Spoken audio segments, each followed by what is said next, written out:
Assalamualaikum warahmatullahi wabarakatuh. Selamat malam, salam sejahtera. Perkenalkan, kami dari kelompok 3 akan mempresentasikan tentang perubahan sosial gizi.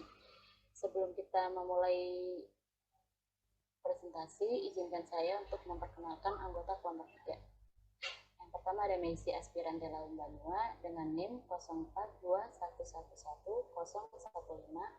dengan saya Maratul Mukaromah 0421111005, Abelia Jessica 0421111037, dan Diani Sierra Putri Ananda 0421111016. Perubahan sosial gizi terkait dengan perubahan sosial dalam hal pemilihan makanan.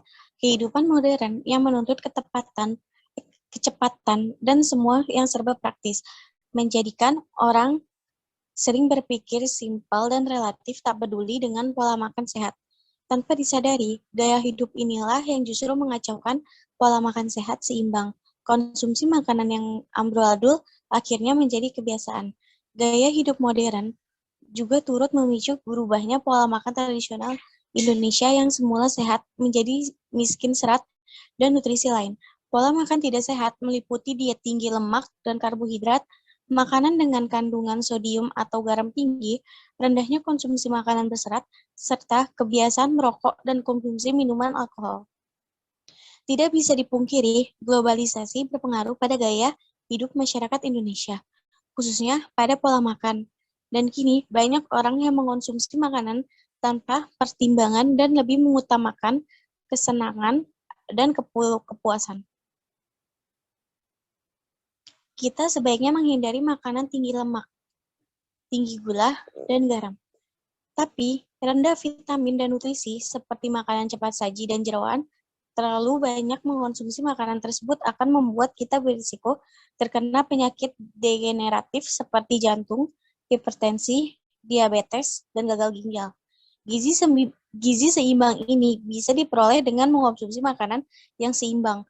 Pola makan ini harus meliputi sumber energi, lauk pauk, sayuran, dan buah, serta waktu makanan yang sesuai.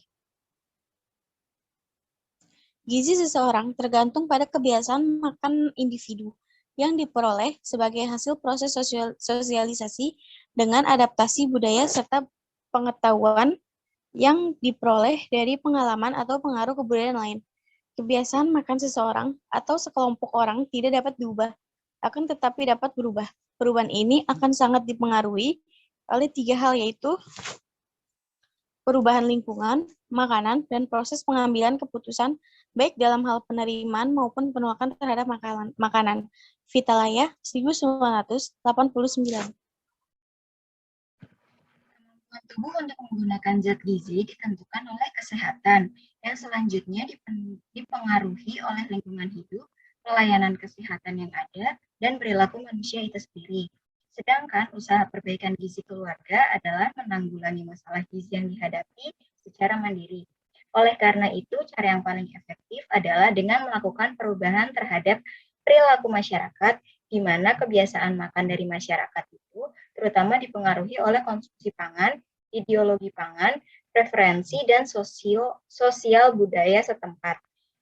Menurut Suharjo 1989. Penanggulangan masalah pangan dan gizi sebaiknya memperhatikan berbagai masalah yang mempengaruhinya, karena dengan hanya menanggulangi salah satu faktor saja, tidak akan dapat memecahkan masalah yang ada.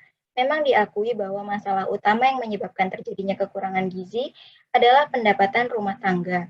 Namun banyak bukti menunjukkan bahwa pada lapisan rumah tangga yang cukup mampu dapat terjadi kekurangan gizi.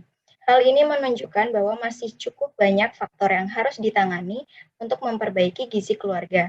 Berbagai faktor dapat berpengaruh terhadap pola makan, seperti unsur budaya yang mampu menciptakan kebiasaan makan penduduk yang kadang-kadang bertentangan dengan prinsip-prinsip ilmu gizi. Perencanaan peningkatan sadar pangan dan gizi yang merupakan salah satu dari program pembangunan memerlukan pemikiran yang cukup matang.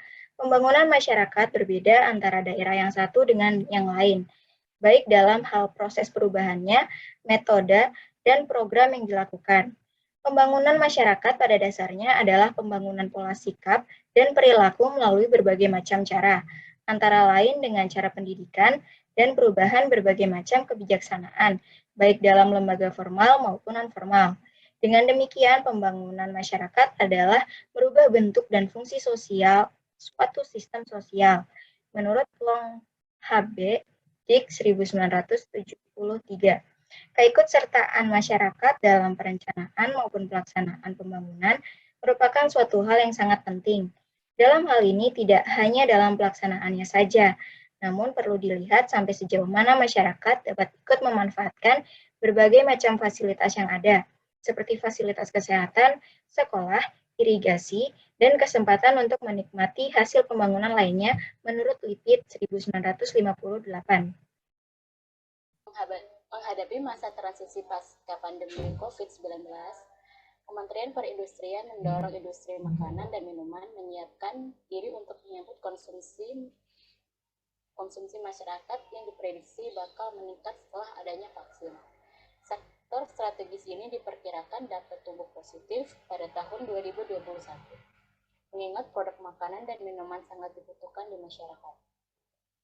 Adanya perubahan pada pola konsumsi tersebut juga menuntut sektor industri makanan dan minuman untuk lebih aktif dalam pengembangan inovasi sehingga memudahkan masyarakat bisa mengkonsumsi dengan memperhatikan protokol kesehatan serta menjaga kebersihan dan rasa makanan. Sektor yang paling dekat dengan masyarakat ini memang sudah seharusnya memanfaatkan teknologi guna memudahkan konsumennya.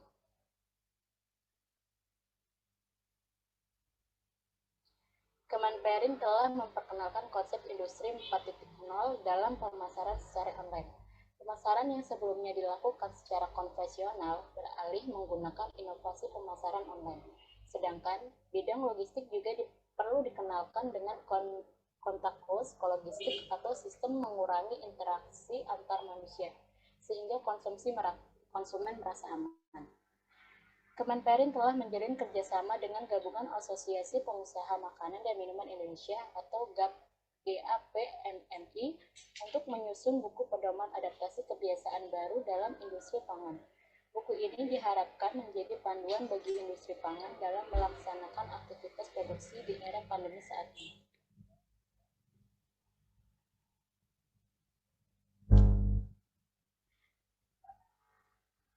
Sekian dan terima kasih. Mungkin hanya ini yang bisa kelompok kami presentasikan. Assalamualaikum warahmatullahi wabarakatuh.